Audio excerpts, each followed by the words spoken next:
Subscribe करें और bell दबाएं ताकि कोई खबर रह न जाए।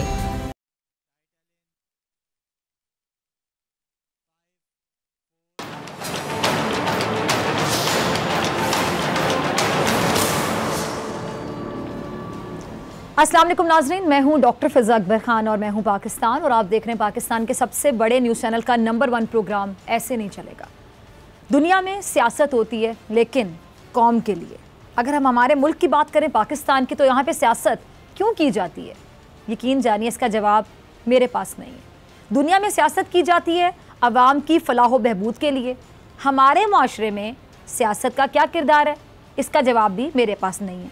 दुनिया में सियासत की जाती है रियासत के लिए, लेकिन हमारे माशरे में अक्सर देखा गया कि सियासत के ज़रिए रियासत को भी गैर मुस्तहकम करने की कोशिश की जाती है। अब इसकी ज़िंदा मिसाल PTM के कुछ अफराद जो पार्लियामेंट में मौजूद हैं, उनकी सियासत देख लें। दुनिया में सियासत की जाती है कौम और मुल्क की तामीर के लिए। हमारे यहाँ सियासत करने की बड़ी वजह क्या है, इसका जवाब भी मेरे पास नहीं है। दुनिया में जितनी जमहूरी रियासतें हैं उनके पार्लियामेंट में कानून साजी होती है। किसके लिए? जमहूर के लिए, अवाम के लिए, मुल्क के लिए। हमारे मुल्क के ऐवानों में क्या होता है, इसका जवाब भी मेरे ख्याल से मुझे देने की ज़रूरत नहीं है। अच्छा, पाकिस्तान FATF की ग्रे लिस्ट में मौजूद है। क्यों है? पाकिस्तान को FATF की ग्रे लिस्ट में पहुंचाने का सेहरा किसके सर जाएगा? कोई ये जिम्मेदारी कबूल करने को तैयार ही नहीं है। कोई एक खुदा का बंदा ये बताने को तैयार नहीं है कि पाकिस्तान को ग्रे लिस्ट और ब्लैक लिस्ट में पहुंचाने वाले आखिर हैं कौन। आज पाकिस्तान के लिए बहुत ज़रूरी है कि वो FATF की ग्रे लिस्ट से बाहर आ जाए। अब इसके लिए FATF ने पाकिस्तान को कानून साजी की भी हिदायत की।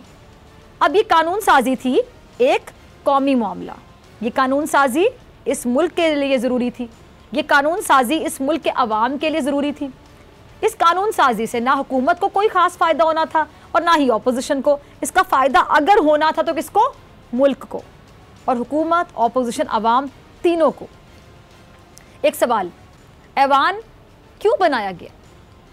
पार्लियामान क्यों बनाया गया? क्यों जमहूरियत को ही मुल्क की बका कहा गया? क्योंकि जमहूरियत के ज़रिए मुंतखब अफराद ऐसी कानून साजी करते हैं जो रियासत को मजबूत और कौम को महफूज कर सके।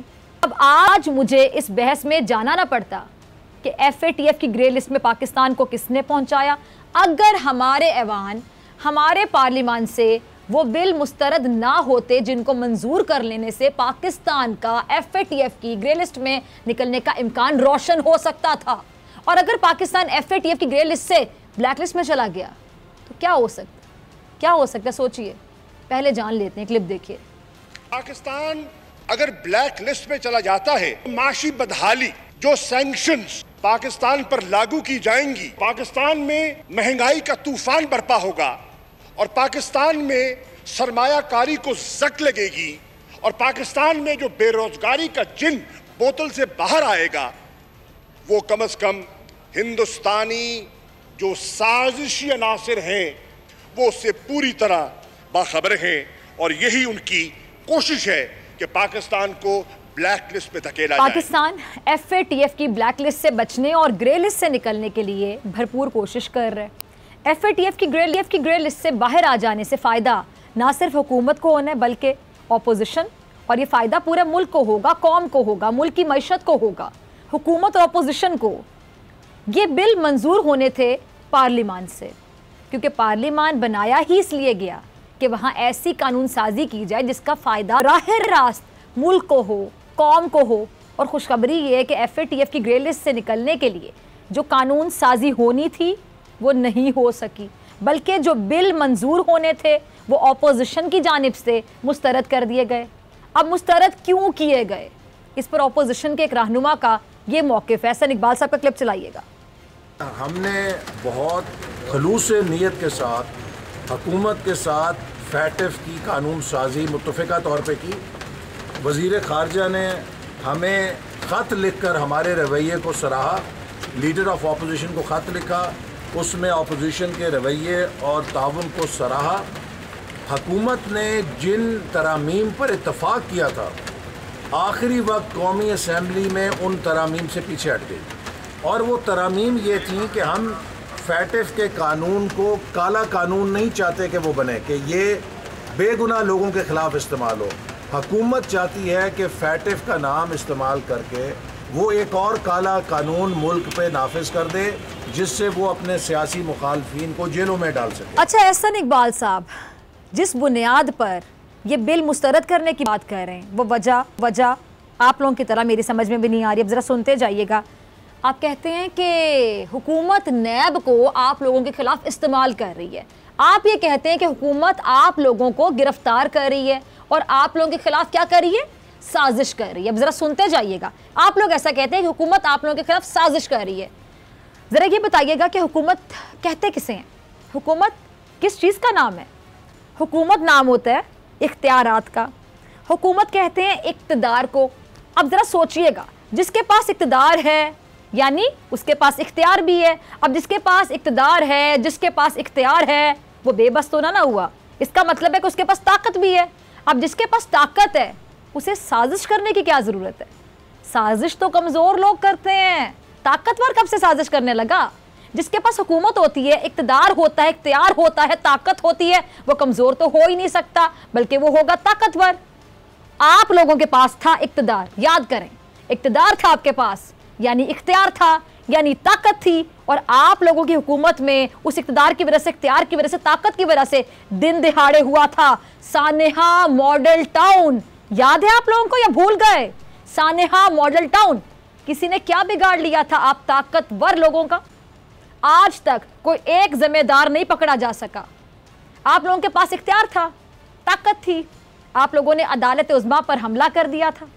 सुप्रीम कोर्ट के जज साहिबान ने भाग कर अपनी जानें बचाई थी। किसी ने क्या बिगाड़ लिया था आप लोगों का? क्योंकि आपके पास इक़्तिदार था, इख्तियार था, ताकत थी। गुल्लू भट्ट सरेआम गाड़ियां तोड़ता रहा। पंजाब पुलिस की मौजूदगी में उसने डंडों से गाड़ियों के शीशे तोड़े। किसी ने क्या बिगाड़ लिया गुल्लू भट्ट का और आप लोगों का? आप लोगों के पास इक़्तिदार था, इख्तियार था, ताकत थी, कोई कैसे बिगाड़ता आपका कुछ? आप लोगों ने कब किसी की सुनी या सुनना चाहते थे? जितना चाहा कर्जा लिया, हर सरकारी इदारा तबाह कर दिया, सड़कें गिरवी रखवा दी। आवाम का पैसा कहाँ लगा? 30,000 अरब का कर्जा कहाँ लगा? किसने कितना सवाल कर लिया और आप लोगों ने किसको कितना जवाब दे दिया? आपके पास क्योंकि इख्तियार था, इक़्तिदार था, ताकत थी और आपकी जमात के ताहयात कायद ने अपने ही मुल्क की सबसे बड़ी अदालत और फौज के खिलाफ सरकारी मशीनरी के साथ भरपूर जलसे किए, इल्ज़ामात लगाए। किसी ने क्या बिगाड़ लिया आपका? क्योंकि आपके पास इक़्तिदार था। अब ये सब कुछ साजिश नहीं थी ना, आप ताकतवर थे, आप करते चले गए ताकत के नशे में चूर। करप्शन के मुकदमात में मुलव्वस होने के बावजूद जब आपके ताहयात कायद अदालत जाते थे, याद करें, पेशियां भुगतने जाते थे तो पूरे लाओ लश्कर के साथ जाते थे और बाहर आके क्या करते थे? बाहर आते ही जज साहिबान को लान तान करते थे। किसी ने क्या बिगाड़ लिया आप लोगों का? किसी को जरूरत ही नहीं हुई आपका कुछ बिगाड़ने की, क्योंकि आपके पास थी हुकूमत, यानी आपके पास था इक़्तिदार, यानी आपके पास था इख्तियार, यानी आपके पास थी ताकत। अब जिसके पास हुकूमत होती है वो तो बहुत ताकतवर होता है। समझ गए आप मेरी बात? अब इससे बेहतर मैं क्या समझाऊं आपको? यानी जिसके पास हुकूमत होती है वो होता है ताकतवर, तो वो साजिश क्यों करेगा? और ये आप लोगों से बेहतर कौन जानता है कि ताकत का इस्तेमाल आखिर कैसे करना है और कहाँ कहाँ करना है? क्योंकि आप लोग तो 3-3 बार हुकूमत में रहे। आज इक़्तिदार, ताकत और इख्तियार है जी खान साहब के पास, इमरान खान साहब के पास, जो आपको सर मत्थे से दुखते हैं।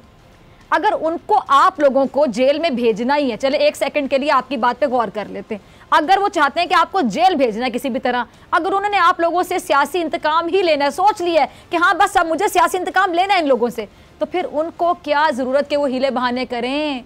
कभी नैब को इस्तेमाल करें इमरान खान साहब, कभी FATF के कानून को आपके ख़िलाफ़ इस्तेमाल करें। ताकत है इमरान खान साहब के पास, जो कि आपके पास थी एक ज़माने में। इख्तियारात हैं इनके पास, प्राइम मिनिस्टर है पाकिस्तान के, वो वही कर सकते हैं जो आप लोगों की हुकूमत में मॉडल टाउन में हुआ था। वो भी कर सकते हैं जो आपके दौरे हुकूमत में पंजाब पुलिस करती रही। वो एक ही झटके में पूरी ऑपोजिशन को जेल के अंदर डाल सकते हैं। और रही बात ऑपोजिशन को जेल में डालने के बाद एहतजाज की, तो अवाम उस वक्त ना निकले जब ऑपोजिशन के सबसे बड़े रहनुमा जेल गए। तो आप लोगों को जेल में डालने के बाद इमरान खान को किसके एहतजाज का डर होना है? इसलिए ये बात समझ से बाहर तर है कि हुकूमत वो मामला जिसमें कौमी मुफाद है, मुल्की मुफाद है, जिसके ज़रिए रियासत को मजबूत किया जा सकता है, उसमें अपोजिशन के साथ क्यों सियासी इंतकाम की कोशिश करेगी हुकूमत।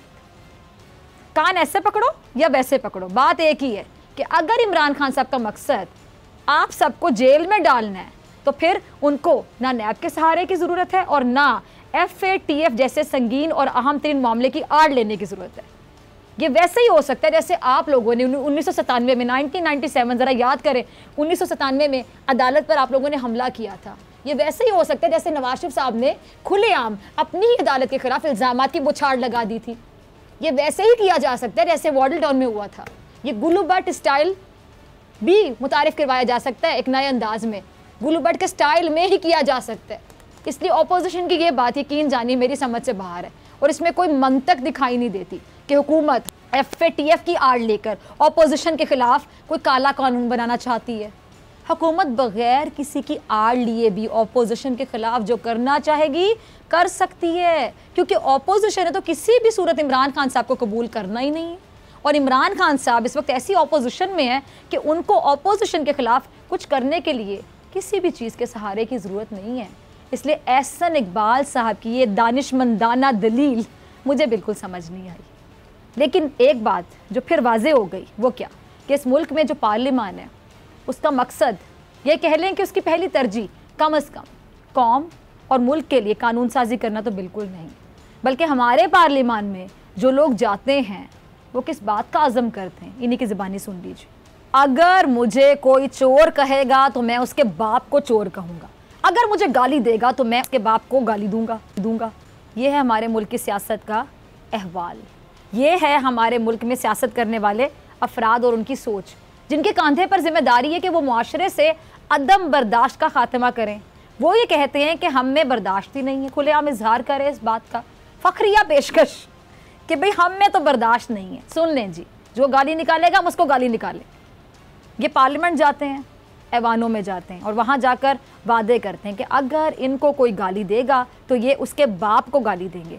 क्या इस रवैये या इस सोच के साथ हमारा मुल्क चल सकता है? मैं तमाम देखने वालों से पूछती हूँ जो इस वक्त ये प्रोग्राम देख रहे हैं, क्या इस रवैये के साथ हमारा मुल्क चलेगा? और अगर चलेगा, चल तो खैर अभी भी रहा, अल्लाह का करम है, लेकिन तरक्की तो नहीं करेगा। जिस हाल में फिर इसी हाल में रहेगा और अल्लाह ना करे इससे ज़्यादा बुरे हाल में चला गया फिर, जिसमें बहुत बड़ा किरदार इन लोगों के रवैये का होगा, क्योंकि ये अवामी नुमाइंदे हैं।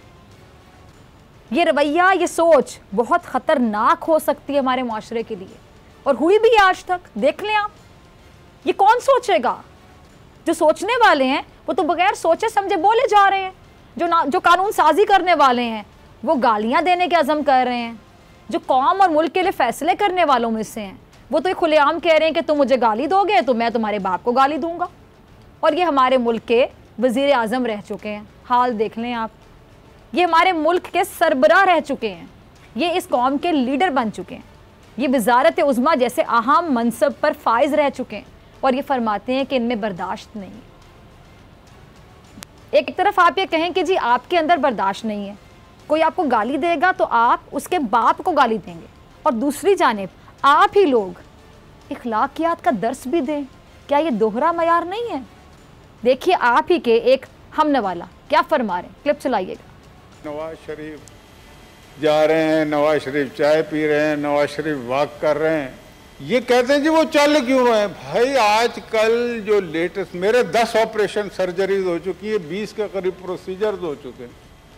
मुझे तीसरे दिन वो कहते थे खड़े होकर दिखाओ। एक दफ़ा ऐसा भी आया वक्त कि मेरा मुंह इतना बड़ा हो गया था और मेरे हाथ ऐसे हो गए थे सूजन की वजह से, टांगे में भी यूं होती, तो उन्होंने उस हालत में मुझे कहा कि चल के दिखाओ। लोगों को, दुनिया को गुमराह करते हैं किसी की बीमारी का मजाक। खुदा न खास्ता मैं कहता हूँ किसी में कोई बीमारी नहीं आनी चाहिए, अल्लाह सबको सेहतमंद रखे, लेकिन अगर कोई ये कहता है मैं बीमार हूँ तो उसका मजाक ना उड़ा। अच्छा, जितनी बर्दाश्त का, जितनी इखलाकियात का मुजाहरा करने का दर्स ये मुशाहिदुल्लाह खान साहब दे रहे हैं, काश वो भी इसी पर अमल पैरा हो जाए तो क्या ही बात। नवाज शरीफ से मुतालिक ये किसने कहा था कि उनकी जान को ख़तरा लाहक? या नवाज शरीफ साहब से मुतालिक मुझे याद आया कि किसने कहा था कि उनको चलते फिरते हार्ट अटैक हो रहे हैं।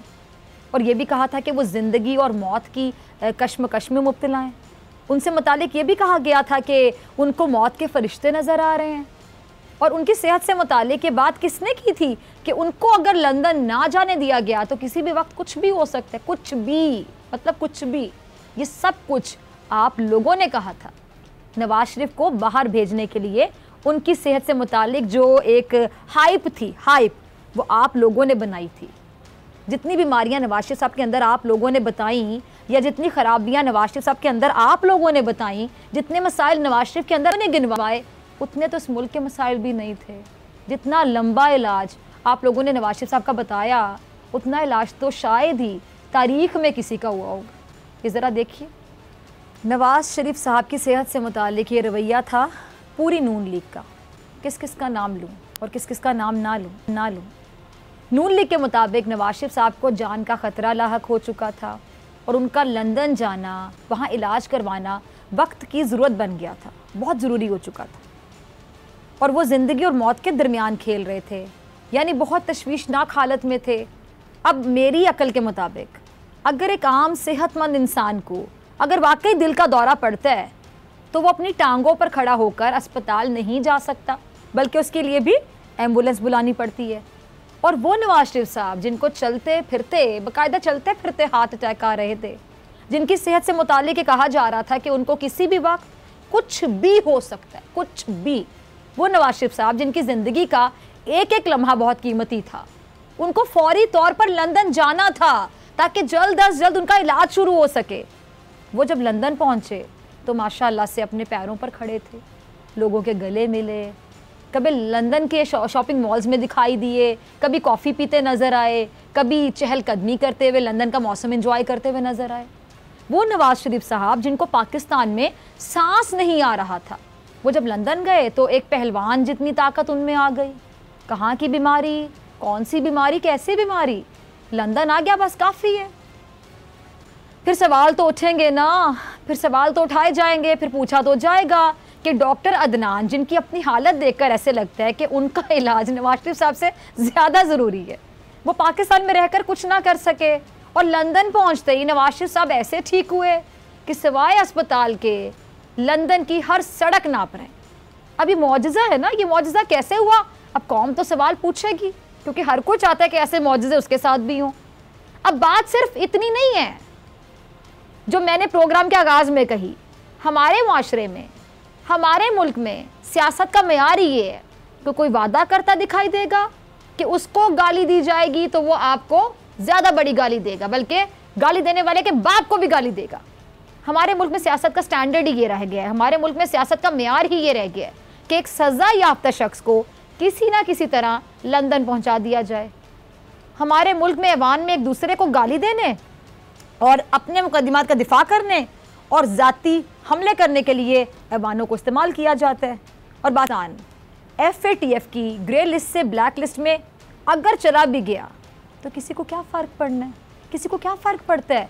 अगर अल्लाह ना करे ब्लैक लिस्ट में चला भी गया तो अपोजिशन तो बहुत इत्मीनान के साथ इसकी ज़िम्मेदारी हुकूमत पर डाल देगी और ये मुतालिबा करेगी हुकूमत पर ज़िम्मेदारी डालते हुए कि इमरान खान साहब अब जल्द अज जल्द इस्तीफ़ा दे दें।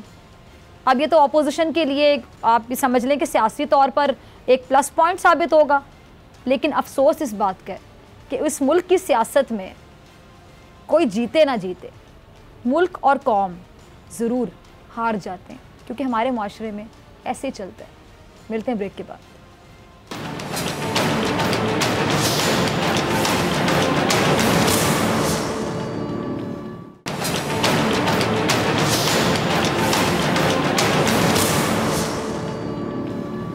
वेलकम बैक नाज़रीन। बात करूंगी इस सेगमेंट में शहर कायद की। कराची में होने वाली बारिशों से जो सूरत हाल है वो बहुत ज़्यादा संगीन हो चुकी है और इल्ज़ामात ही हैं जो एक दूसरे पर लगाए जा रहे हैं और इल्ज़ामात से यकीन जानिए ना नमाजी में कुछ हुआ और ना ही मुस्तकबिल में कुछ होने वाला है, क्योंकि इल्ज़ामात लगाना किसी बात का हल नहीं है, सोलूशन नहीं है। अब इख्तियारात की जंग से बाहर निकल कर मसाइल से जंग की जाए तो शायद बेहतरी नज़र आ सकती है, लेकिन तभी जब ये जंग की जाए मसाइल से। कराची के मामले पर विफाक और सिंध बदस्तूर आमने सामने हैं। हल किसके पास है, किसके पास नहीं है। अब बहुत से लोग देख रहे हैं कि हल किसके पास है, पीपल्स पार्टी के पास है, एमक्यूएम के पास है, तहरीक इंसाफ के पास है, पाक सरजमीन पार्टी के पास है। और सबसे बड़ा सवाल, जिम्मेदार कौन है, जिम्मेदारी उठाने के लिए कौन तैयार है, कौन उठाएगा जिम्मेदारी? इन तमाम सवालों के जवाब तलाश करने के लिए मेरे साथ दो मोअज़्ज़ज़ मेहमान मौजूद हैं। तहरीक से अपोजिशन लीडर सिंध असम्बली जनाब फिरदौस शमीम नकवी साहब बहुत शुक्रिया ज्वाइन करने के लिए। और पीपल्स पार्टी के IT मिनिस्टर जनाब तैमूर तालपुर साहब आपका भी बहुत शुक्रिया ज्वाइन करने के लिए। नकवी साहब, मैं पहले आपकी तरफ आना चाहूँगी। कराची के मसाइल आपके सामने हैं, बारिशें हो रही हैं, बाराने रहमत बरसता है तो बेचारे कराची वालों के लिए जहमत बन जाता है। अब ये मेयर साहब थे कराची के, मेयर साहब बड़े लाचार और बेबस से मेयर साहब हैं। हालांकि देखा जाए तो इख्तियारत वाला होता है, कुर्सी है, लेकिन वो कह रहे हैं कि जी अब इन लोगों को सोचना होगा, यानी जो मामलात हल कर सकता है उसको सोचना होगा। कौन है उनकी नज़र में जो मसाइल को हल करेगा? खुद तो हर कोई बरी उज़मा हो रहा है, अपनी अपनी जिम्मेदारी को लेने के लिए तैयार ही नहीं है।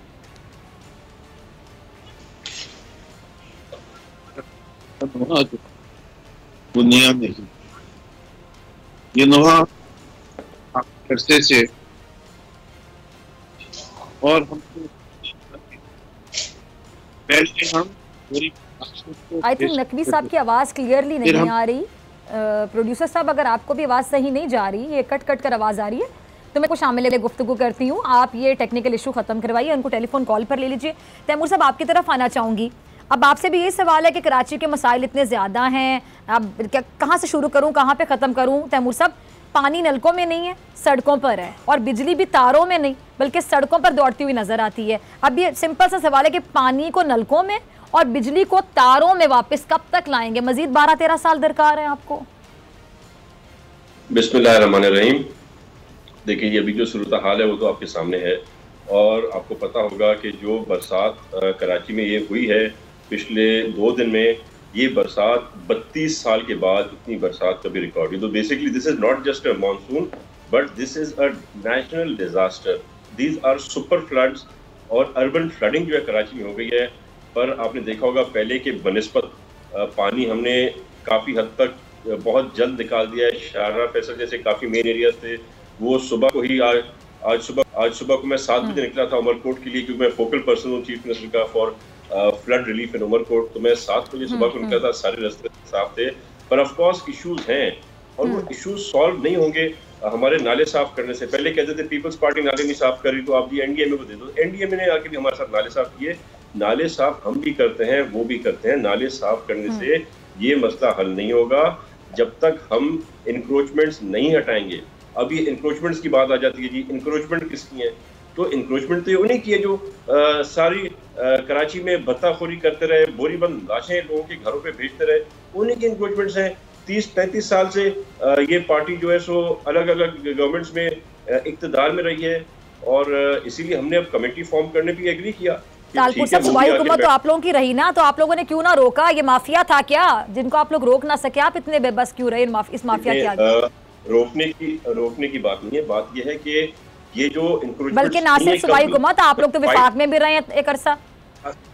हमने ये व्हाइट पेपर तो प्रिपेयर कर दिया ना मुराद अली शाह साहब ने, जो आपको 2-3 दिन में हम पेश कर देंगे। कितनी इंक्रोचमेंट्स हैं, किसकी इंक्रोचमेंट्स है, और उन इंक्रोचमेंट्स को कौन ओन अप कर रहा है, तो सारा हमारे सामने आ जाएगा। बाकी रही बात इनको हटाने की, तो इनको हटाना इतना आसान नहीं था। एक तरफ से इनको हटाना पॉलिटिकल प्रेशर जो हम फेस कर सकते हैं, उसके साथ साथ फिर चेयरमैन बिलावल के ऑर्डर्स के आप इनको फौरी तौर पे हटाएं, और साथ में जिन को हटा रहे हैं उन सबको आप ऑल्टरनेट लोकेशन भी ढूंढ के दें। तो अब एक पेज पे है, अल्लाह करे अल्लाह अकल दे, हम सबको PTI MQM सारे जो हमारे साथ अभी इस कमेटी में आए हैं, ये तो डिसाइड हो चुका है। It's already been decided that right after the flood is over, next month से हम इंक्रोचमेंट्स हटाना शुरू कर देंगे, और उसमें रेवेन्यू डिपार्टमेंट इंक्लूडेड होगा, उसमें सिंध पुलिस होगी, और उसमें पाकिस्तान रेंजर्स होगी। तो इसको लेट्स सी जो आप कह रहे हैं ऐसा होगा कि नहीं होगा। अच्छा, मैं नकवी साहब को जरा शामिल गुफ्तगू करती हूँ आपकी इजाजत से, फिर आपको दोबारा मौका देती हूँ। नकवी साहब, अगर आप मुझे अब सुन पा रहे हैं, आप वैसे पहले भी सुन पा रहे थे, आपकी आवाज़ ठीक नहीं आ रही थी, आई होप कि अब आपकी आवाज़ ठीक आएगी। तो मेयर कराची साहब को आपने भी सुना कि बाकायदा रोना ही शुरू कर दिया उन्होंने। अब आप सोच रहे हैं कि एक आम शहरी, एक आम पाकिस्तानी जब देख रहा है, प्रोग्राम देख रहा है या उनकी प्रेस कॉन्फ्रेंस देख रहा है, उनको रोता हुआ देख रहा है, उसकी क्या फीलिंग्स होंगी? आप फील कर सकते हैं कि मेयर कराची, इतने बड़े शहर का मेयर, इतना बड़ा ओहदा, और MQM बहुत पुरानी जमात है, कराची में बाकायदा काबिज है। अब वसीम अख्तर साहब ऐसे रोना रो रहे हैं, लेकिन कुर्सी से भी चिमटे रहे इतने अरसे तक, कभी रिजाइन ना दिया, कुर्सी छोड़ने की हिम्मत ना हुई, लेकिन जब कुर्सी जाने का वक्त आया तो रोना शुरू कर दिया, फिर साथ ही ड्रामे के अल्फाज बोले, मतलब ये ड्रामा नहीं था तो और क्या था? उर्दू में अब आपके भी इत्तेहादी जमात है सर, उन्होंने ये सब कुछ किया है, आप लोग क्या हाथ पे हाथ धरे बैठेंगे? नहीं जी, देखिए मैं तो हक और सच बोलने का कायल हूँ, मगर के आंसू उनको हम तो मैं कराची का आज से नहीं, हम तो नोहा पढ़ रहे हैं उस वक्त से जब बोरी बंद लाशें आती, हम उस वक्त भी नोहा पढ़ते थे जब इनके पार्टनर बने हुए थे तैमूर तालपुर साहब के अल्ताफ हुसैन साहब। हम उस वक्त भी कहते थे कि ऐसे लोगों को पार्टनर नहीं बनाया जाता, लेकिन इन्हीं ने उनको पार्टनर बना के उनको और ताकतवर करते गए। बड़ी मुश्किल से जान छुड़ाई है अल्ताफ हुसैन से, लेकिन अल्ताफ हुसैन के अब्बा जान भी हम मुसल्लत हुए हैं, तो मैं उनका नाम लूंगा तो यहाँ माहौल खराब हो जाए। लेकिन सूरत हाल यही है कि 12 साल गुजर गए, 5 साल से कम 22 अगस्त के बाद से इंक्रोचमेंट हटा देते। जितनी अक्लमंदी की बात है, जुलाई में बारिश होती है, जुलाई में नाले साफ करते हैं। इनके पास जुलाई से पहले के महीनों में पैसे नहीं थे और इस वजह से ये नाले नहीं साफ कर सके। पता नहीं क्या वजह थी, बसें क्यों नहीं आई, उसकी भी वजह जो थी वो इंक्रोच थी, आपको पता है ना। और कूड़ा क्यों नहीं उठता, इसलिए कि लोग गोली मार देते हैं जो लोग कूड़ा उठाने आते हैं। और आपको पता है ना, पानी की लाइन जो है वो इसलिए नहीं बनी कि लोगों ने कहा कि हमें पानी नहीं चाहिए। और सीवरेज का प्लांट इसलिए नहीं बना कि लोगों ने कह दिया कि हम तो इस सीवरेज से खाद बनाते हैं, आप चूल्हे में क्यों डालते हैं, इसको ट्रीट क्यों करते हैं, इस पानी को इस्तेमाल करके हम पौधे उगाएंगे। सब चीजों की वजह है, सिर्फ यह कि कराची का कोई मास्टर प्लान भी नहीं बना है। जरूरत है मास्टर प्लान बना दी, सारा प्लान तो बिलावल भुट्टो साहब के पास जहन में, तो जब कहेंगे हुक्म देंगे आप इंक्रोचमेंट भी लग जाएगी, उसमें कौन सी बात है। प्लान होने चाहिए एक आदमी के, कागज में प्लान बनाने की क्या जरूरत है, अब हमको बताने की क्या जरूरत है, ये बताने की क्यों जरूरत है कि कराची हमें इतना पैसा देता है, हम लगाते सिर्फ इतना है। और हमने तो सुना है कि शहरों के अंदर ये होता है कि कैपेसिटी एनहांस हुई हुई होती है, यहाँ इसकी कैपेसिटी जो है कम है और इसका जवाब भी कोई नहीं है। मैं तो वजीर आजम से कितने अरसे से कह रहा हूँ कि ये इनसे बस की बात नहीं है, ये सिर्फ भांगे मारते हैं, काम नहीं कर सकते। अगर काम कर रहे होते तो शहर का हाल ये नहीं होता।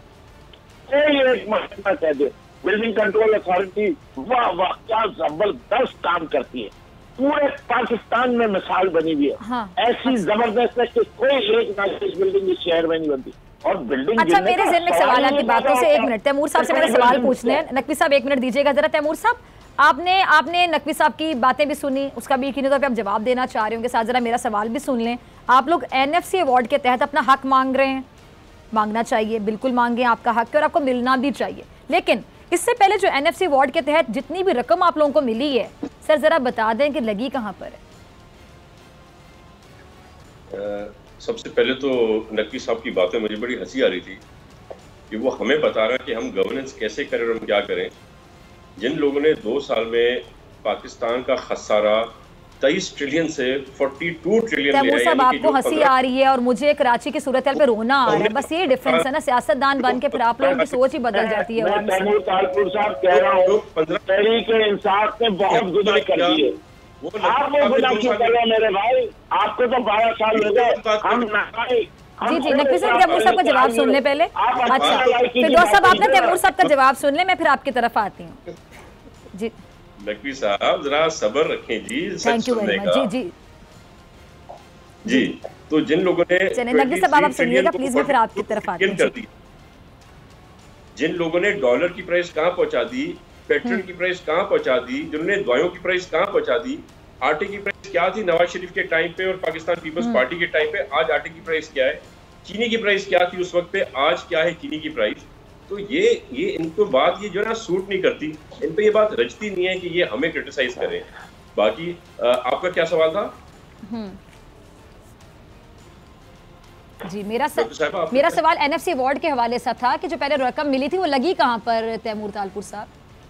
अल्हम्दुलिल्लाह डॉक्टर साहिबा, कराची के जो अस्पताल हैं वो they are the best hospitals in Pakistan, और अकॉर्डिंग टू द स्टेटिस्टिक्स 60% जो लोग इलाज कराते हैं सिंध के अस्पतालों से, कराची के अस्पतालों से, वो गंबट के अस्पतालों से, वो are not Sindhis, not living in Sindh, वो पाकिस्तान के बाकी शहरी हैं, पंजाब से आते हैं। हर प्रोग्राम में फिर ऐसी बातें शुरू करते थे, मुझे फिर पूछना पड़ जाता है, जरा 5 हॉस्पिटल्स के नाम बता दें जो बेस्ट हैं आपकी नजर में। NICVD is very famous world wide. हमारा NICH इज नोन एवरीवेयर, उसकी तारीफ हो रही है। अच्छा नकवी साहब सुनते जाइए, इसके जवाब आपसे लूंगी जी। ठीक है, गंबट के अंदर आगे दैट इज नाउन इंस्टीट्यूट, हमारा जो किडनी का है अपना, दैट इज नोन एवरीवेयर, उसकी तारीफें हो रही हैं, हर सूबे में से कर रही हैं। आज अगर आप कंपेयर करेंगे उसको with any other medical store तो सब आके मानते हैं ना। आप कभी डॉक्टर साहबा कराची आए, let me show you around.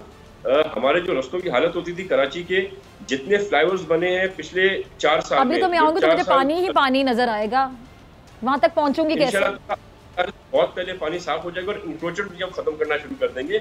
हमने जो अंडर पासेस बनाए हैं, हमने जो फ्लाईओवर्स बनाए हैं, हमने जो रोड्स अभी नए तामीर किए हैं, और जो हमारे ADP में, हालांकि हमारे पास बहुत सारे इश्यूज हैं। हमारे पास 250 बिलियन हमारा जो राइट था 2 साल का, वो अभी तक हमें खान साहब नहीं दे सके, ना हमें देने का वादा किया है। हमारा ग्रीन लाइट प्रोजेक्ट जो मेन इशू था, फेडरल गवर्नमेंट का 70% नवाज शरीफ ने काम करा दिया था, वो उन्होंने यहीं पे रोक दिया। अच्छा, कराची ने इतनी तरक्की कर ली। मैं नकवी साहब आपसे भी इसका जवाब लूंगी इस शॉर्ट ब्रेक के बाद जी।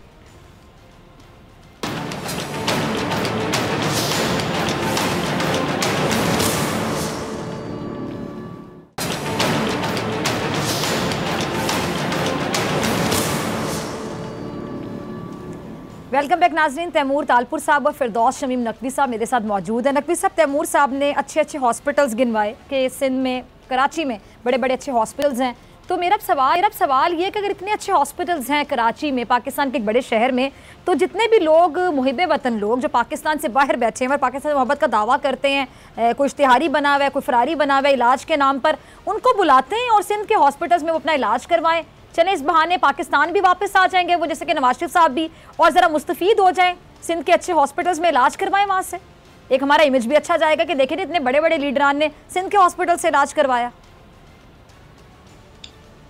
फिजा, आपकी ऑब्जर्वेशन जब ठीक है, मुझे पीपल्स पार्टी के सिवाय उनका ये बताना शुरू कर दें कि क्या हो रहा है। कि मैं इनसे पूछना चाहता हूँ, 2007 से लेकर 12 तक वफाक में भी इनकी हुकूमत थी, सूबे में भी थी, कौन से बड़े काम बता दें कि कराची को कितना पानी की जरूरत है और कराची में आज पानी कितना आता है, कराची यौमिया कितना कूड़ा जनरेट करता है और ये कितना कूड़ा सेपरेट करते हैं, कितने इनके गार्बेज ट्रांसफर स्टेशन फंक्शनल हैं और कितना कूड़ा वहां लैंडफिल साइट्स पर पहुंचता है। इनसे पूछें कि सीवरेज का कितना पानी रोज कराची जनरेट करता है और कितना पानी ये ट्रीट करके समंदर में डालते हैं। ये बता दें इस शहर कराची की बसों की, पब्लिक ट्रांसपोर्ट की कितनी जरूरत है। ये बता दें कि पब्लिक सेक्टर यानी गवर्नमेंट ने कोई बस सर्विस शुरू की हुई है पूरे सूबे के अंदर, इस शहर के अंदर। ये बता दें सूबा सिंध ने उन 5 सालों में जब इनकी वफाक में भी थी और सूबे में भी थी, और उसके बाद इनके फेवरेट कजन नवाज शरीफ जिनके ये गुण गा रहे थे, उनकी हुकूमत रही 10 साल, तो वो हो गया। हम तो 2 साल है, हम बड़े जालिम लोग हैं, हमें कुछ नहीं आता। बता दें कि 10 साल में इस शहर को क्या दिया है। 11-12 साल का हिसाब ही नहीं मानते, 11-12 साल का मानता ही नहीं हिसाब। उन 10 सालों का हिसाब देते हैं जिसमें 5 साल इनकी अपनी हुकूमत थी। केपी में हर शख्स को आप 10 लाख रुपए मिलते हैं इलाज के लिए, चाहे पब्लिक हॉस्पिटल में जाए चाहे प्राइवेट हॉस्पिटल में जाए। सिंध में क्यों नहीं ला रही है ऐसी स्कीमें अवाम की फलाह की? एहसास है कि एक NICVD कितने लोगों को ट्रीट कर देगा, बताएं कि उसकी कैपेसिटी क्या है। और जिस तरह से इन्हीं ने हमारी ज़हनी तौर पे हम पे इतना दबाव डाल दिया, कराची का शहर नहीं पूरे सिंध का हर शख्स दिल का मरीज हो चुका है, दिमागी मरीज भी हो चुका है। गुद्दू का जगह जाके पागल खाने की आप एक दिन वीडियो बना लें, आप NICVD के हालात, ऑडिट रिपोर्ट देख लीजिए ऑडिटर की, और देखें कि वहाँ क्या हाल किया हुआ है, किस कॉस्ट के ऊपर एक इलाज होता है। जो महंगे इक्विपमेंट लेके आए हैं उसके ऑपरेशनल। अच्छा नकवी साहब, एक सवाल तैमूर साहब से इन तमाम सवालों के जवाब लेने से पहले आपसे मेरा छोटा सा, हर सवाल तो हम पीपल्स पार्टी से नहीं पूछ सकते ना, MQM भी बराबर की शरीक है, आपकी इत्तेहादी जमात है। हम मेयर साहब जिस तरह की प्रेस कॉन्फ्रेंस उन्होंने की, खुद को वरीअ जमा करार दे दिया हर चीज से।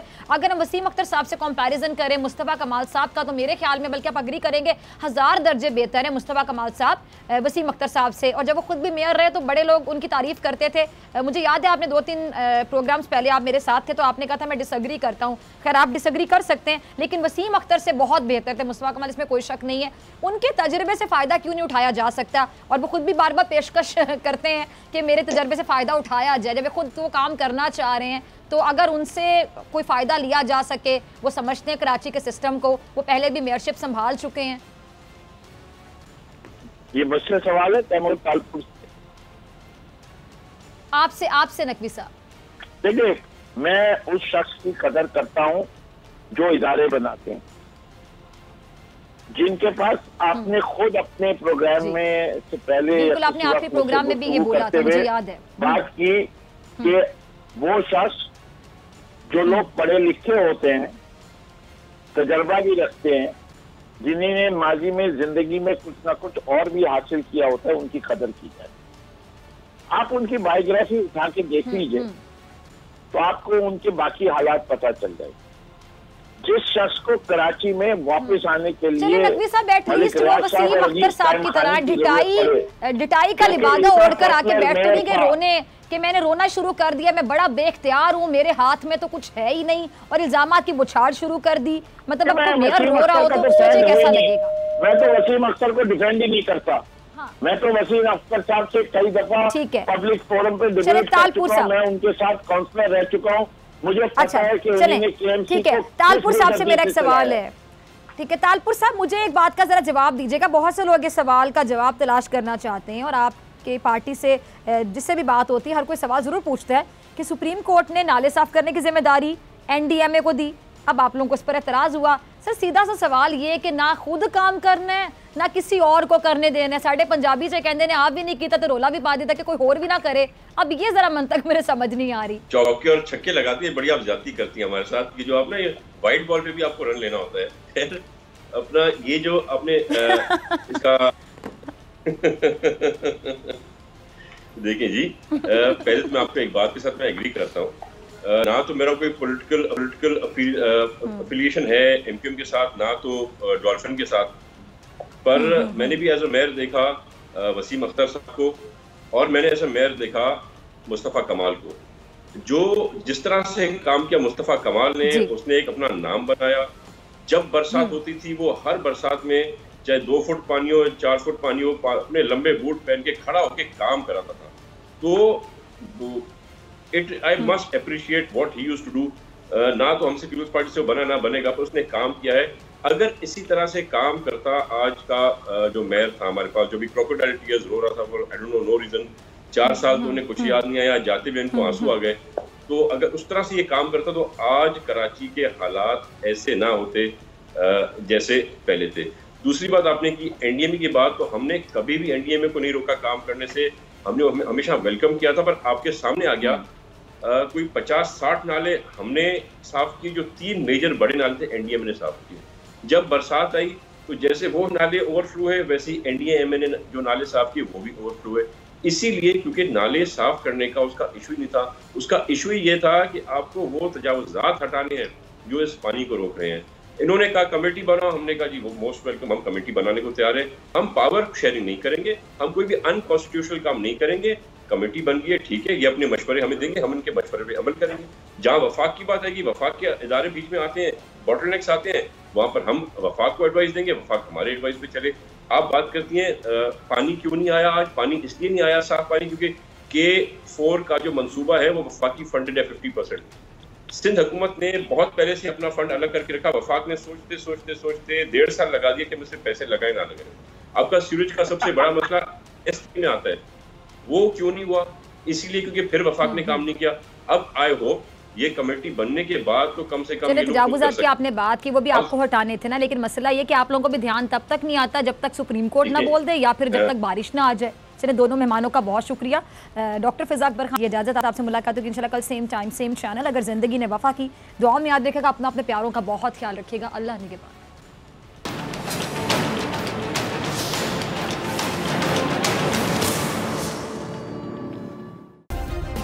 सब्सक्राइब करें और बेल दबाएं ताकि कोई खबर रह न जाए।